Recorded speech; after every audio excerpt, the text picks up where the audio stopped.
Ang programang ito ay rated SPG. Striktong patnubay at gabay ng magulang ang kailangan. Maaaring may masiselang tema, lengguwahe, karahasan, sexual, horror o droga na hindi angkop sa mga bata. Kasi po, ilang piraso din binili ko nito eh. Boss, hindi naman natin binili ito eh, di ba?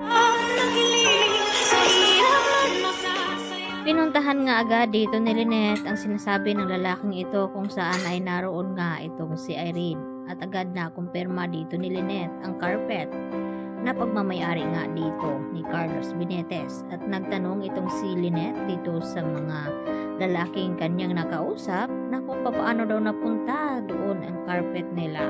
At dito sumagot ang lalaking ito na baka nagkakamali lang daw siya dahil iilan daw ang kanyang nabili ng mga carpet na ito. At sakto nga lumabas naman ang kasamahan ng lalaki at dito na sinabi na hindi naman daw nila ito binili. At natagpuan daw nila ito kasama doon sa babaeng itinapon nga sa ilog. At dito nga na inilabas ni Lynette ang kanyang cellphone at ipinakita ang larawan ng babaeng ito. Na ito ba ang babaeng tinutukoy na itinapon nga doon sa creek ng ilog. At dito na inamin ng lalaking ito na tama nga ang kanyang nakita. At dito naman na sinabi na lalaki na binayaran daw sila dito di umano ni Carlos upang manahimik at idispatsa ang babaeng iyon. Subalit hindi pa nga nila ito na-dispatsa ay agad ngang dumating itong si Lynette upang makita nga itong si Irene. Dahil tinakot nga dito ni Lynette ang lalaki na nagpapanggap na asawa na kung hindi ito magsasalita ay tatawag siya ng pulis upang imbestigahan ang kanilang burol. At dahil sa takot na pilitan itong magsalita na pinalitan nga nila di umano ang bangkay na naroon sa burol na ito, kaya hindi na nagiging kamukha ni Irene iyon dahil mabilis pa sa alas 4 na nakapagbayad agad itong si Carlos sa kanila. Sa kabilang banda ay hindi pa rin tumitigil itong kaibigan ni Irene na si Joyce sa paghahanap nito hanggang sa nakumpirma niya na natagpuan na nga di umano ni Lynette itong si Irene at sa kasamaang palad ay wala na nga ito.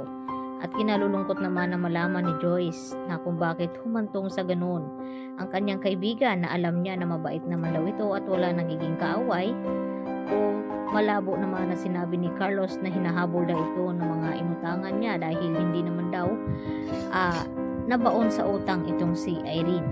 Kaya mas lumalala na nga itong paghihinala dito ni Lynette dahil sa carpet na ipinakita niya din dito kay Harry at itinuro ni Harry na nakita din ni Harry ito na nakalagay sa likod ng kotse ng kanyang ama na si Carlos nung gabing iyon na sinundo nga niya ito sa kanilang bahay. At dito naman na sinabi ni Carlos noon kay Harry na ipapa-laundry clean niya nga itong carpet, subalit ay hindi nga na laundry dahil ito ay binalot dito si Irene sa loob at itinapon nga doon sa ilog. Samantala, labis naman na nag-aalala ngayon itong si RJ dahil sa nalaman niya dito kay Annalyn na magbabakasyon daw di umano itong si Carlos at Lynette. At dito nga na sinabi ni RJ kay Annalyn na dapat hindi pinayagan ni Annalyn na sumama itong si Lynette kay Carlos dahil tila may pakiramdam ito na nasa loob ang kulo ni Carlos dahil sa kinausap siya dito ni Irene at sinabi kay RJ na marami pa daw silang hindi alam sa tunay na ugali nito. At nagdududa nga itong si RJ ngayon na dapat makausap niya itong si Irene at mahanap dahil siya lamang ang makakasagot sa kanyang mga katanungan tungkol sa tunay nga na pagkatao dito ni Carlos. At ngayon nga ay nalaman na nga nila na wala na nga itong si Irene at mas lalong nagulat itong si RJ dahil paano daw nangyari iyon na hindi naman daw nagkaroon ito ng kaaway. At ganoon din itong si Annalyn na naghinala na rin siya dito sa kinikilos ni Carlos dahil sa tingin nito ay hindi nga ito mapakali at natulala nga ito palagi at hindi rin makausap dahil sa init ng ulo nito. Kaya malulusutan pa nga ba ni Carlos ngayon na may hawak ng ebidensya itong si Lynette na magpapatunay na itong si Carlos ang nagdala at magtapo ng carpet na iyon kasama ni Irene. Yan po ang ating pagkatutukan mamaya. Dito lamang yan sa Abot Kamay na